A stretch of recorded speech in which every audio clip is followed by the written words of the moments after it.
you don't have a money problem, you have a relationship problem. And I don't think business owners see it that way. I see nonprofit leaders who don't. They're so busy doing the work that they don't recognize relationships can accelerate what you do. Because you can then pick up the phone and call somebody versus you having to do everything. You built a network of people who can help you grow your work because they've got wisdom and knowledge. And there are all these different types of social capital. There's informational capital, whereas somebody who has all this information, you want to be next to them because they can help you with their knowledge. There's favor capital, where it's people that have hookups and I can help you with tickets to a game. You know, people like that they always seem to have those kind of resources. There are all these different types of capital. It's currency. And I don't think we pay attention to that as much in our community because we get so focused on the financial piece. You get the right relationships because money is not operating in isolation. It's operating with people. People have access to money. And so you get the right people in the room, you'll be able to influence that, hopefully, to get what you need, but you got to build relationships with folks. And that's what social capital is about. Welcome to the Black Business Life podcast, where we amplify Black innovation, culture, and excellence. Our belief is that representation drives aspiration. And when you see people who have walked the same journey as you have, that opportunity becomes easier and more attainable to achieve. And that's why we're always delighted to bring extra special guests to our show. And today we have an incredible lady, incredible woman. She has navigated over 30 years in the philanthropy space. But not only that, she's a nationally renowned and acclaimed speaker and visionary. She is Dr. Froswa Booker-Drew, who is also the CEO of Soulstice Consultancy. She was once the VP for Community Engagement at the State Fair of Texas here in Dallas. But not only that, she has done a lot of literary work. Dr. Froswa has written many books, one of which is the award-winning Front Porch Wisdom. This book has already had its own acclaim, and it's the most outstanding book, right? The 2026 most outstanding book. You can agree with me that Dr. Froswa has many coats, and she wears a coat of many colors. And today we are going to be digging deep into the conversation with her. So welcome, Dr. Froswa. Thank you for having me. That introduction, I'm like, wow. Wow, I want to be like whoever that lady is. Oh, thank you so much, Tolu. I'm honored to be here with you today. It is a pleasure. Like I was saying earlier, I've been so excited dancing. I'm like, we're gonna have Dr. Froswa on the show, just because the ethos of your message, it cuts across many aspects that affects Black enterprise, Black business ownership, and the community itself. And then I also know your work really focuses a lot around women in leadership. So obviously that speaks to me, and it speaks to many women out there. So thank you once again for coming to share with us on the show. Thank you. And let's jump straight into it, because we have plenty of things to cover. I want to start with your leadership journey, right? Because one of the things that you really talk about is being the only and navigating that only as a leader. What has that been like, and how has that influenced the content that you... That's an awesome question, because I don't think many of us recognize the weight that you carry. You know, you hear the slogans of the crown is heavy. The weight is very heavy and hard. I remember starting out even in school and being in environments where it was so few, Black students, and some of my classes, even in college, I remember, sometimes feeling like I represented the entire group, and that's a weight to carry. So it's not only the collective weight of representing your entire community. And I remember my mother would always tell me, you got to be, 10 times better. So you've got that weight that you're, responsible for how you show up. So you want to be a good representation, but then there's the internal weight of, oh my goodness, what if I fail?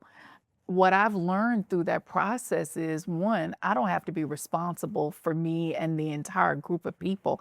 I just have to show up in the totality of who I am. And that's enough because God says that's enough. But I also learned that I needed community, that I couldn't do this work well without having a support system. So whether that was my family, whether it's my very close friends who were there, or whether it was professional friends who were mentors and people that were sponsors who said my name in rooms that I wasn't in. That community shaped me and helped me even in some of the darkest and most difficult times. There were people walking with me where I didn't have to do it alone. I think about the footprints analogy where you see these two footprints that are starting or four that are starting, and toward the end it's only two. And throughout so much of it, it's been God carrying, at least for me. That's been my story, is God has also been carrying me along with this cloud of witnesses who've been there to support me, whether they're, folks that have passed on or the people that are with me now. And without that kind of support, I couldn't have done it. Yeah, and you talked about something that is so profound because community, in our community, we talk about leadership figures, right? We talk about representation, we talk about signposting, but at the same time, we almost have a mission to create our own community for those that are coming Oh, yeah. behind. And in your book, you talk about that quite profoundly, where you talk about the multi-generational nature, Yeah. right? Because you said those that have come before you, then those, God carrying you, but also God speaking through others as well. So tell us a little bit more about that, the multi-generational legacy and how that Yeah. works. I don't think we recognize the power of legacy. And I think we often think about that as we're getting closer to dying. And the reality is none of us know when that's going to happen. So it's being very intentional about making sure that the work that you do and the vision that you have continues. So for me, it's been working with, amazing young women. I often tell a story about Bimnet Mashesha. And Bimnet was a young woman. Family came from Ethiopia to this country, and she went to school here and saw me at a conference and had one of her friends come up and say, she wants to meet you. And I said, well, tell her to come up. And what she thought was I was just going to go, great to meet you, we're done. And I was very intentional about learning what she wanted to do and bringing her in. Bim ended up working for me at World Vision. I brought her to the State Fair. And what is so amazing is she's now VP of Girl Scouts of Northeast Texas. Big time. And I'm that so is proud of her. exciting. But what's crazy is she hired me to be a consultant to do work with her organization and with her. And how does that happen where this young woman in her 30s brings her former boss to work for her? And I'm elated. I'm thinking, oh, wow, I get to help you shine. She was so critical in helping me look good. I could never do the work that I've done without her and others. But that's such a testament of what happens when you mentor and when you pour into others, that they see value in you and that they want to continue to be around you. And so I was honored for the time that God allowed me to walk with her, that it allowed her to be the woman that she is. And I take a tiny role because her family and other people have been so instrumental, but that's one of many examples. My daughter is another one. The fact that my daughter would come from college and go, Mom, I want to work for you. How many young women go, I want to be in your presence beyond just being mom, and that I value you, that I want to learn from you. And so for me, it's planting these seeds and making sure that I'm passing on this work, because I don't expect to do this forever. I know that God will call me to do other things and my work will evolve. But for the work that I'm doing, I want to make sure that that vision continues. And that means that I got a mentor, I got a sponsor, and say their name in rooms they're not in, and making sure that I'm opening doors for them so that the work continues, and that whatever God has called them to, that they grow and evolve. And I get to play a tiny role in helping them be whatever it is that God wants them to be. Well, thank you so much, Dr. Froswa, for talking about that and for passing the torch on. That is so profound because sometimes we business owners think about, I'm in this to make money. I'm in this to earn a living. I'm in this to build my own legacy, I suppose. But you are talking about something that is beyond that, right? You're talking about the seeds, planting the seeds, and where the seeds can lead to. You just never know how it's going to germinate. I remember you told me a story about your father and how somebody else, I think, a member of the family. Cousin. Tell us about My that. dad was a business owner, had his own restaurant. And I don't think my dad saw what he was doing for me and my cousin because I saw him hustle. And so I learned very early because I started working in the business. I think he opened it up when I was like 11. And I remember spending my weekends and my evenings after school working with dad and mom at the restaurant. And so much of my teenage life was working there and helping them build a business. And my cousin, fast forward, I go see him. He's a barber, amazing shop in Shreveport, Louisiana. And I walk in, he's got a picture of my dad on the wall. My dad has been deceased now for a little over 20 years. And he's got a picture of dad up. And I'm like, oh my goodness, because he was such a little boy. Yeah. And dad would have him over with his brothers and he'd be at our house playing. And I did not realize that he was watching my dad and that inspired him to be a business owner. And he's done well. And we were both talking about how that rubbed off on us.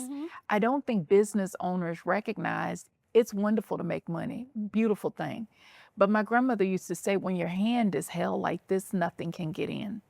And so I've chosen to be the kind of person that if my hand is open, not only can I get things in, I can also give things out. And the more that I am willing to give, the more God is able to bless me. When you operate from a scarcity mindset, it's only so much that you will be able to do.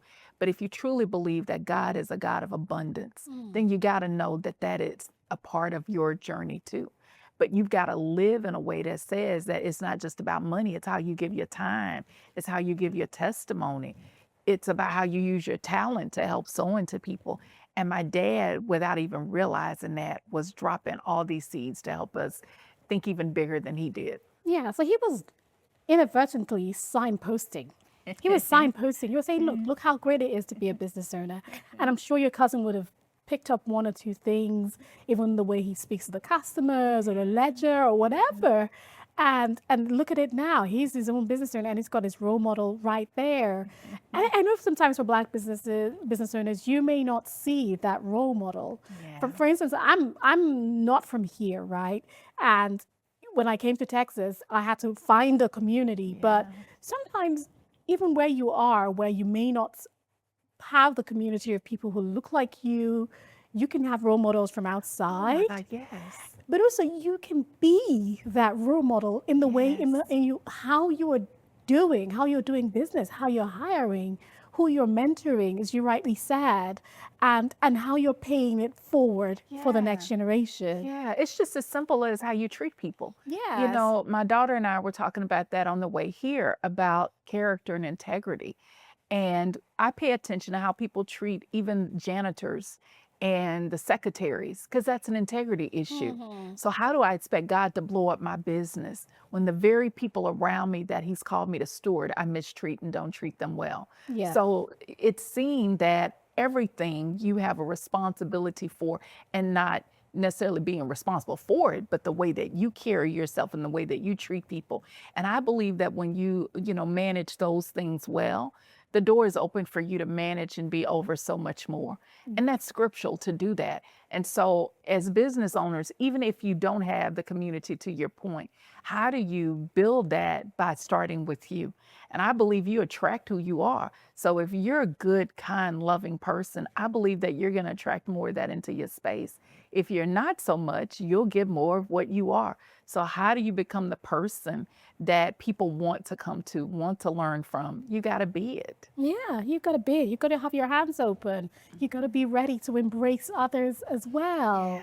And that is a core part of your work in philanthropy, isn't it? And organizational, well, not just organizational, but community transformation. So let's talk about that a little bit, because usually when people talk about philanthropy, they're thinking, oh, I'm giving money. I'm giving back. What? I don't even have to give back. I don't even have a profit. So what can I give back?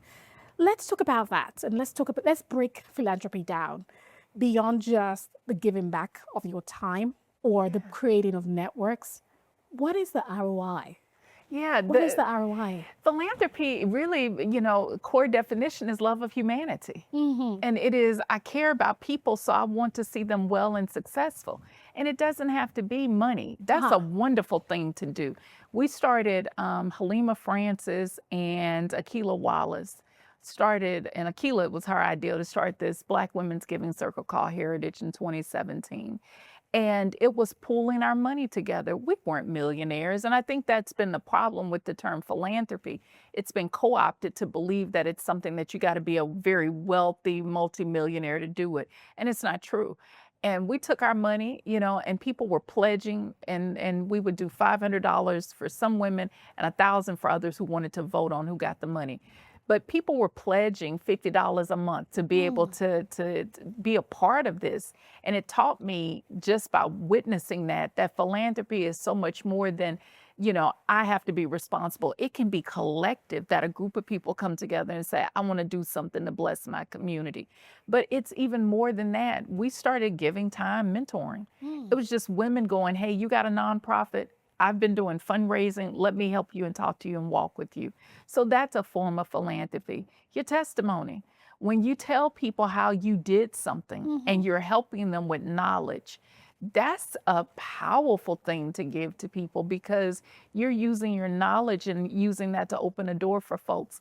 All of those are part of philanthropy, and it doesn't have to be, again, this huge check writing. It's just the willingness of your time, talent, treasure, and testimony.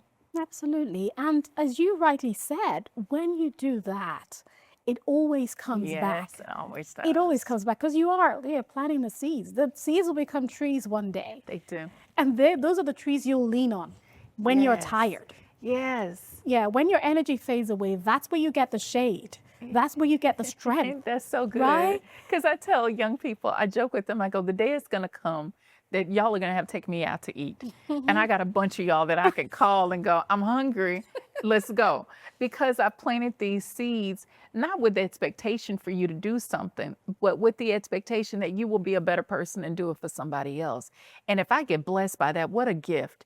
But my goal is to do it because it's just the right thing to do. But you're right. It's really thinking about the legacy of knowing one day we're not going to be able to run as fast as we can. We're going to need support. So how are you building that system now to make sure that the work, that the life, the love that you have continues through others? Yeah, yeah. No, that has made me pause to think for a minute, because All Things Black and Beautiful is a nonprofit, and I remember several years ago when I was looking at just self-development, I went for a board training program, and most of the people there, 80% of them were looking to become non-executive directors of whatever for-profit organizations. But I was very clear. I was like, oh, I want to see what it's like to be on a nonprofit board.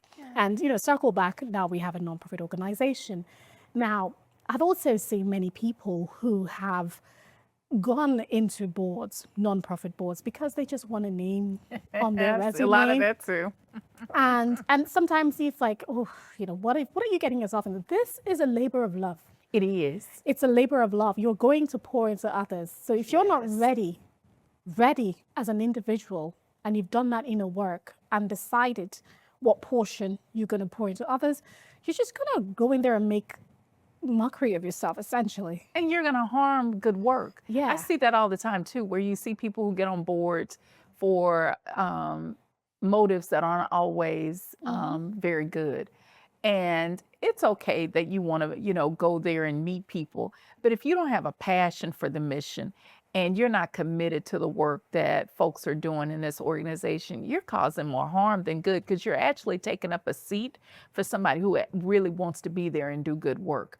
And so I see that, and it drives me just batty. I serve on a number of boards, and I'm co-chair of 4 Oak Cliff, and I've been in that role for a little bit. And it's a job. It's not just me going, I'm, co-chair of the board. It's work. I'm reviewing financials constantly. I'm having conversations with the executive director and, his number 2, and making sure with property acquisitions, things are where they need to be. It's a lot of work, but I recognize that in doing that, I'm helping them grow. And I have to be committed to this work, and it's more than title. And I think for a lot of people, we get so caught up in titles. And I tell young people this all the time: put your head down and just do the work. Let the titles go, because the Bible says God gives promotion. So if you do what you're supposed to do, doors will open for you, but you got to have the right heart and motivation and intention. Yeah, it doesn't come from the east or the west. It only comes from God. It only comes from God. And let's look at that a little bit. So, you have a young person, or someone in business, doesn't have to be a young person. They're considering serving on a board. And all well and good, you are going to meet people, you're all going to network. But what you're talking about here is social capital. Yeah. And social capital does not necessarily have to be a transactional thing. Oh, absolutely not. Tell us about that. Yeah, that is my thing. My research is on social capital, and it's really about networks, associations, relationships. It is a form of currency. And I don't think business owners see it that way. I see nonprofit leaders who don't. They're so busy doing the work that they don't recognize relationships can accelerate what you do. Because you can then pick up the phone and call somebody versus you having to do everything. You built a network of people who can help you grow your work because they got wisdom and knowledge. And there are all these different types of social capital. There's informational capital, where it's somebody who has all this information and you want to be next to them because they can help you with their knowledge. There's favor capital, where it's people that have hookups and I can help you with tickets to a game. People like that they always seem to have those kind of resources. There are all these different types of capital. It's currency. And I don't think we pay attention to that as much in our community because we get so focused on the financial piece. And I tell most of the nonprofits I work with, you don't have a money problem. You have a relationship problem. You get the right relationships because money is not operating in isolation. It's operating with people. People have access to money. And so you get the right people in the room, you'll be able to influence that, hopefully, to get what you need. But you got to build relationships with folks. And that's what social capital is about. Yeah. And also for leaders as well, because many people think leadership is only directional, right? Yeah. That's the only form of leadership that exists. But for people to want to follow you, even if you're an entrepreneur or you're just a community leader, they've got to like you. Yes, and trust you. And trust you. Yeah, it's true. Right? And how do people build trust? You build trust by doing. And being good to being people. good to people. Showing up, being consistent, being a person of your word. People say a lot of things, but I watch what people do. Right. And so what you say has to line up with your fruit. And if your fruit looks very different, you're talking all this godly. I know some people now, they're always quoting scripture and saying things, but the way they treat people and they use people, and they're only concerned about their own visibility, and they don't want to put other people on when they get opportunities. They're always just focused on them. I'm looking at their fruit and going, well, it's more about you than how you're creating space for other people. And this is the thing. There's enough out here for all of us to grow. Yeah. There's enough space for all of us to shine.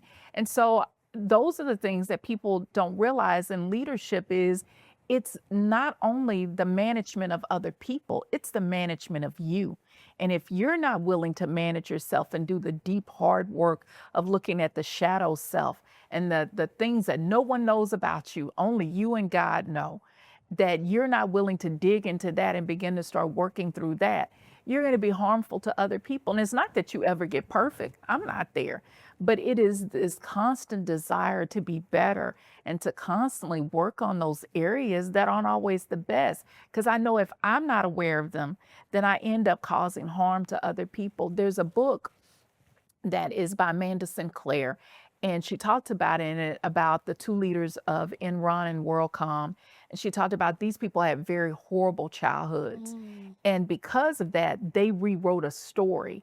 And because they didn't deal with their own demons, they ended up harming other people. Whoa, And yeah. and what ends up happening for a lot of leaders is they don't pay attention to the shadow side. They only pay attention to what the public sees, but they're not willing to do the private work to be able to lead themselves. Once you manage you and you're able to get you in control and have the discipline that's required, then you can be better and loving to people when you love you well, and not in this, selfish way, but in this way of understanding how God sees you and how God made you, and that God did that for other people too. When you're able to give yourself grace, you can give other people grace. But until you do that kind of work, you're going to be so damaging to other people. And I see this with nonprofit leaders. They go out and share all this about how they love their clients, but the very people that they're working with, they mistreat them and they're not good to them and honorable to them. So what we say has to match what What we we do do. Yes. And it has to speak integrity, all even the at the time. littlest, minutest level. Yes, because God is paying attention to that. There's a scripture that, and I'm paraphrasing, how do I make you rule of many when the little things that I've given to you, you haven't mastered well? And that's the people around you. It's the relationships that you have. It's building trust. It's being a trustworthy person. It's treating your family and your kids and your partners well. And if you don't do those things, how can God expect you to manage many? And you might, but it won't last. It won't last. Yeah.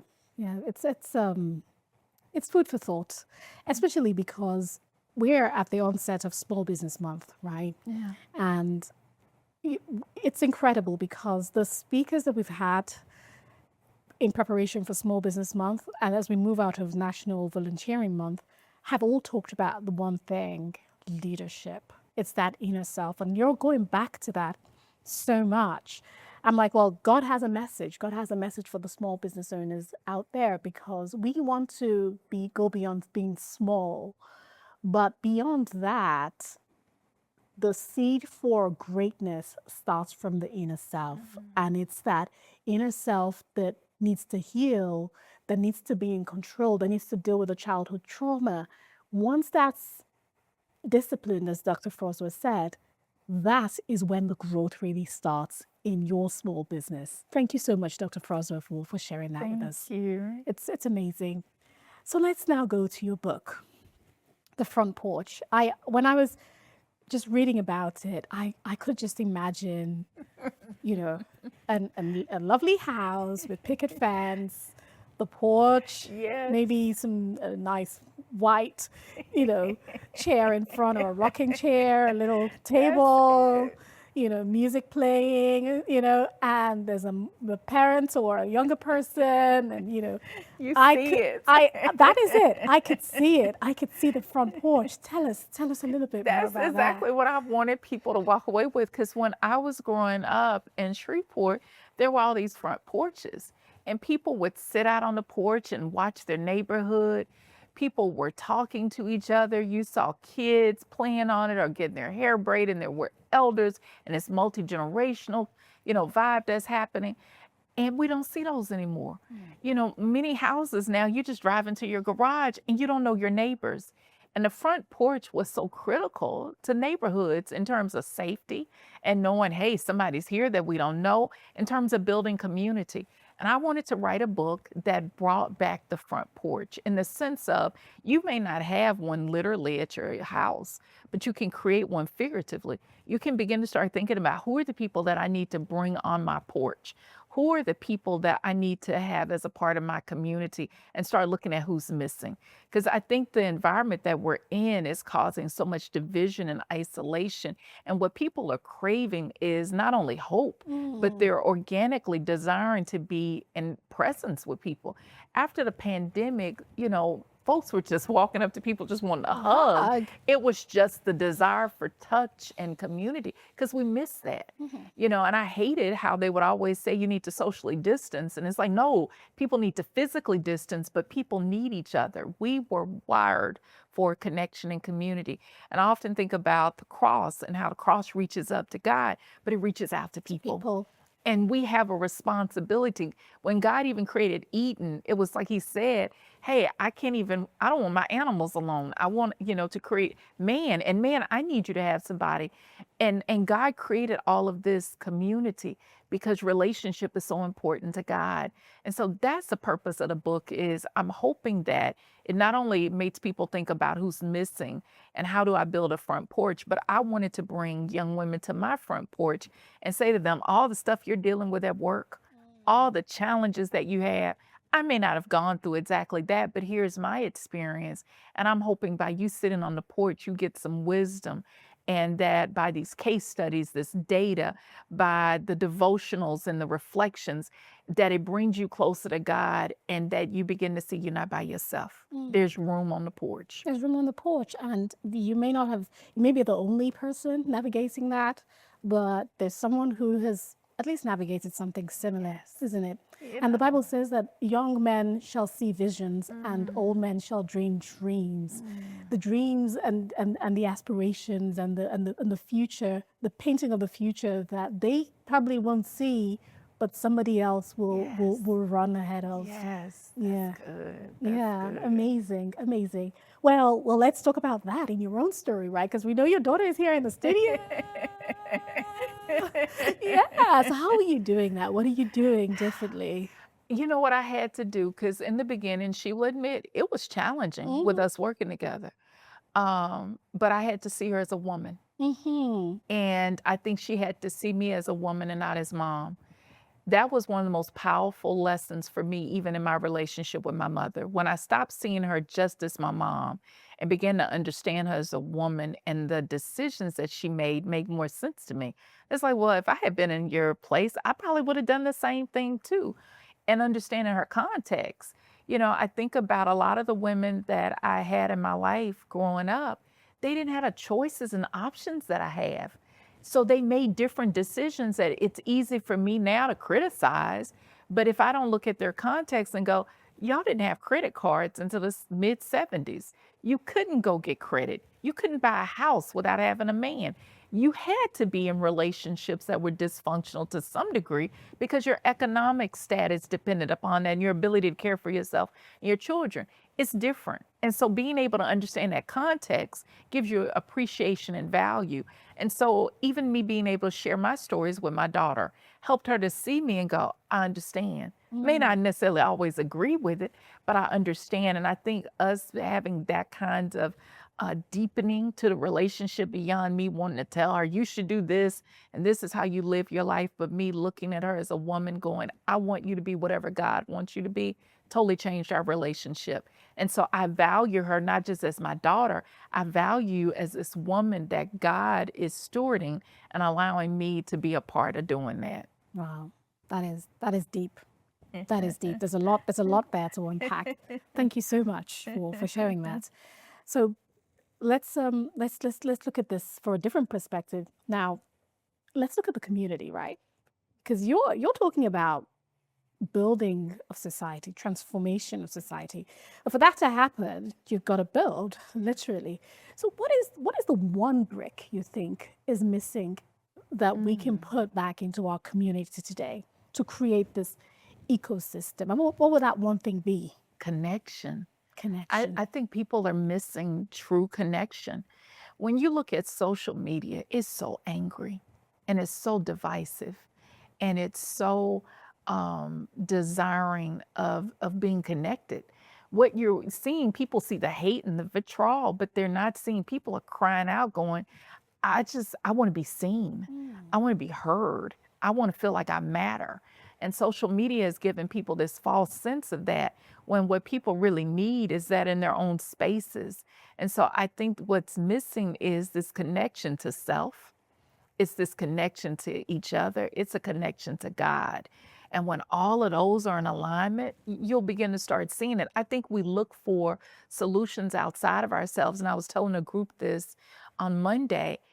God asked Moses, what's in your hand? True that. And I think sometimes we're looking for the answer to be outside of us when the reality is God has already put it in our hand. He's given us relationship. He's given us partnership with him. It's there. And I think we're looking for something so big to happen when it's right in our midst. And sometimes it may be that relationship that you don't want to deal with. But if it's done right, that could be the blessing right there. The reason why it's a struggle is because sometimes there are things that need to be smoothened out. And Yeah. then the moment you're able to do the inner work and navigate that, it becomes its own blessing, right? Well, and God had to deal with me about how I was framing things Mm-hmm. because I was seeing things as problems. And what God was showing me was these are invitations. Mm-hmm. And so God is inviting us in these difficult moments. These are invitations where God is saying, you're having a problem with this relationship. I'm inviting you to do something different. And when I began to start seeing it that way, that, oh my goodness, all of these things are invitations for my good and for me to be better. What a different way. It slayed me, actually. It's like, oh, wow. I've been Wow. looking at everything as being so problematic and bad. What are the invitations that God is calling to us in this moment of, you could do it different? There's Yeah. a better way. Yeah. So that's a message to our community right there. What are the invitations that God is bringing to your way to do it differently, to form that relationship differently, to see the relationship differently? Dr. Froswa talked about seeing her daughter as a woman, not just Yeah. her daughter that she has a responsibility for. What is that invitation for you today? I'll pause there and I'll leave you to think about that for a minute. So, Dr. Froswa, it's been such a blessing to have you here. The conversation has really blessed me in many ways. I mean, I really liked what you talked about in terms of the inner work, and also what you talked about in terms of paying it forward and us seeing philanthropy differently, because we can pull together. We can pull together. It's not just about, oh, yeah, I don't have to be a billionaire. I can create community. I can influence community for me to actually get the outcomes that I desire. So thank you once again for sharing that with us. Thank you. Now, in terms of what we in our community, we always like to give back. We don't get a guest to come in and then just walk away, not doing anything. And one question I want to ask you is, what would you like us to do for you? What is that initiative? What is that thing on your heart that you would like the community to contribute into? Find somewhere that you can give your time, talent, or treasure. Find a nonprofit. For me, that's the blessing.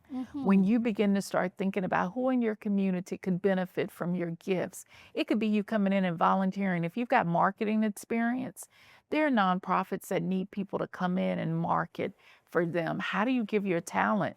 That opens up doors, just being available to do that. So that's what I need, is for folks to show up and figure out, it doesn't have to be a check. That's great. I would love that for a lot of these organizations. But I would love for people to be able to give their time and their presence, because we need that. And for me personally, all I ask for people to do is just be the better version of themselves. When you are the best that God has called you to be, that blesses me. Even if I never meet you, it makes the world better. Absolutely. Well, thank you so much. It's been such a great pleasure. So much inner work happening to me right now. Everyone's just listening here, but thank you. We appreciate all that, and we appreciate the blessing that you are in our community. Dr. Froswa, you are a legend, and you are great. You know, you're just an inspiration to the community at large. So thank you once again. I said thank you so many times, I can't even count, but it's because of the work that you're doing and having a voice like yourself in the community, cheering others on and saying, it's okay, you can do it. It's not that difficult. And thank you so much for doing that. Amen. Thank you for having me. Absolutely. So there you go. We are back here at the Black Business Live podcast studios, and we are doing what we said we'll do. We are bringing to you insights, expert information, not just telling you this is the way, but showing you how. So it's me again, Tolu, the host of the Black Business Live podcast, in studio with Dr. Froswa. If you have any questions and anything you want to share, please feel free to reach back out to us. We'll put our details on the screen as we speak. But thank you once again for joining us. Have a good one.